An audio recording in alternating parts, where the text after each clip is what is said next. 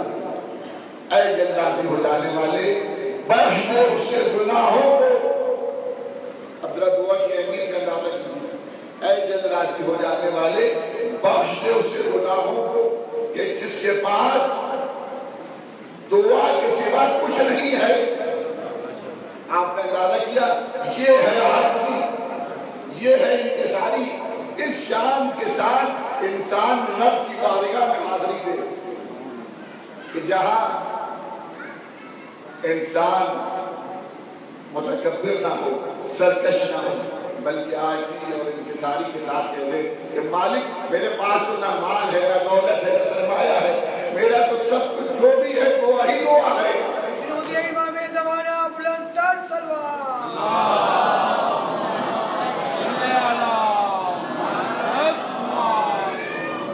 اے جلد راضی ہو جانے والے، بخش دے اس کے گناہوں کہ جس کے پاس دعا کے سوا کچھ نہیں۔ الدعا، امام سے پوچھا تھا بہت دعا کیا ہے؟ کہ الدعا سلاح المومن، دعا مومن کا ہتھیار ہے۔ عزیزان محترم، میں بڑا حیران ہوتا تھا کہ ساری مغربی طاقتیں ایران کے خلاف ہیں جی، اور آج سے بھی ہمیشہ سے جب سے انقلاب آیا ہے یہی کیفیت نہیں ہے۔ اور جب میں گیا وہاں تو میں نے وہاں مشاہدہ کیا، کیا وجہ ہے کہ مسلسل ایک ملک مغربی طاقتوں سے برسر پیکار ہے اور ہر طریقے سے مغربی طاقتوں نے اس کا بائیکاٹ کیا ہوا ہے، لیکن اس کے باوجود بھی وہ روز بروز ترقی کی جانب گامزن ہے۔ میں اس بات حیران تھا، لیکن وہاں جا کے میں نے اس بات پر غور کیا تو مجھے پتا چلا کہ وہ اس لیے کامیاب ہیں، وہ باطل قوتوں سے اس لیے برسر پیکار ہیں۔ باطل قوتیں تمام تر کوششوں کے باوجود بھی ان کا کچھ نہیں بگاڑ سکی، فقط اس لیے کہ انہوں نے دعا کو ہتھیار کے طور پر استعمال کیا ہوا ہے۔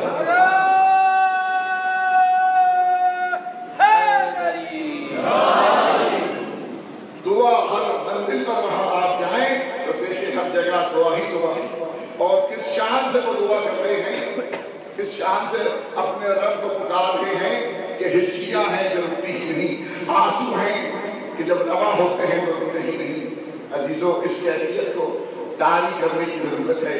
پھر دیکھیے کہ آپ کتنے طاقتور ہوتے ہیں، اتنے مضبوط ہوتے ہیں، دنیا کی کوئی طاقت آپ کا کچھ نہیں بگاڑ سکتی اگر آپ نے اس طریقے سے دعا کے ذریعے سے اپنے رب سے رشتہ جوڑ لیا، اہل ذکر سے رشتہ جوڑ لیا۔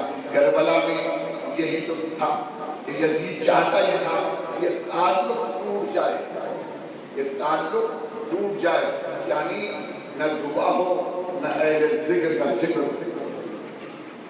اور اسی کوشش میں مسلسل ظلم پر ظلم، ظلم پر ظلم، اتنا ظلم کہ جہاں 6 مہینے کے بچے کو بھی پانی نہیں دیا گیا۔ دنیا کہتی ہے کہ یہ 2 بادشاہوں کی جنگ تھی۔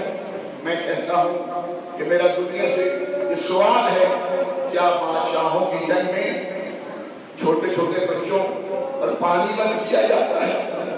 اجرکم علی اللہ، کہ آپ سے حسین ابن علی کی محبت کی دلیل ہے کہ ادھر حسین کا نام آیا، ادھر کربلا کا نام آیا، آپ کی آنکھوں سے آنسو رواں ہو گئے۔ خدا آپ کے اس جذبے کو ہمیشہ سلامت رکھے۔ دنیا اس بات سے خوفزدہ ہے، ان آنسوؤں کو معمولی نہ سمجھو۔ یہ آنسو، یہ کریا، یہ بکا، یہی آپ کی طاقت ہے۔ عزیزو، آج 7ویں محرم ہے نا، آج 7ویں محرم ہے۔ آج کا دن ہمیں یاد دلاتا ہے آتش کہ جہاں چھوٹے چھوٹے بچے خالی کوزے لیے ہوئے